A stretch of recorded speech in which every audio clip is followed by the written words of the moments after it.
শিরোনাম: ঈশান কিষানের বিধ্বংসী সেঞ্চুরি ও আর্শদীপের ৫ উইকেটে নিউজিল্যান্ডের বিরুদ্ধে পঞ্চম টি-20 ও সিরিজ জয় ভারতের। হ্যালো এভরিওয়ান, আমি খাইরুল এবং আমার চ্যানেলে আপনাকে স্বাগতম। শুরু করার আগে ভিডিওটি ভালো লাগলে লাইক ও সাবস্ক্রাইব করবেন। চলুন শুরু করা যাক। ভারত বনাম নিউজিল্যান্ড পঞ্চম টি-20 ম্যাচে ঈশান কিষানের দুর্দান্ত সেঞ্চুরিতে বিশাল স্কোর গড়েছে ভারত।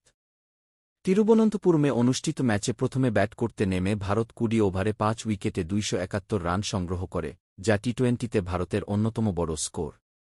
ঈশান কিষান দুর্দান্ত ব্যাটিং করে মাত্র ৪৩ বলে ১০৩ রান করেন। তার ইনিংসে ছিল ৬টি ৪ ও ১০টি ছক্কা, স্ট্রাইক রেট ছিল প্রায় ২৪০। তিনি ২৮ বলে হাফ সেঞ্চুরি এবং ৪২ বলে নিজের প্রথম টি-20 আন্তর্জাতিক সেঞ্চুরি পূর্ণ করেন। সূর্যকুমার যাদব ৩০ বলে ৬৩ রান করেন, আর হার্দিক পান্ডিয়া ১৭ বলে ৪২ রানের দ্রুত ইনিংস খেলেন।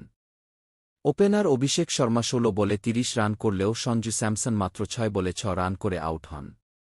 কিষান ও সূর্যকুমারের মধ্যে তৃতীয় উইকেটে ৫৭ বলে ১৩৭ রানের বিশাল জুটি গড়ে ওঠে, যা ম্যাচের মোড় ঘুরিয়ে দেয়।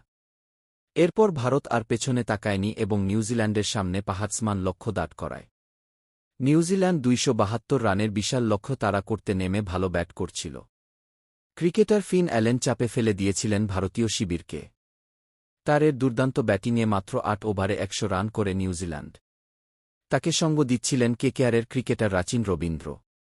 তারা আউট হওয়ার পর তাসের ঘরের মতো ভেঙে পড়ে নিউজিল্যান্ড দলের ইনিংস।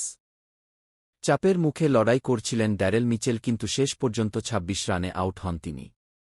ভারতীয় বোলারদের মধ্যে সফলতম আর্শদীপ ৫ উইকেট নিলেন এবং প্রমাণ করলেন কেন তিনি টি-20 ক্রিকেটে দেশের সেরা বোলার। সহ-অধিনায়ক অক্ষর নিলেন ৩ উইকেট। সেই সঙ্গে তিরুবনন্তপুরমে নিউজিল্যান্ডকে ৪৬ রানে হারিয়ে ৪-১ ব্যবধানে টি-20 সিরিজ নিজেদের নামে করল ভারত।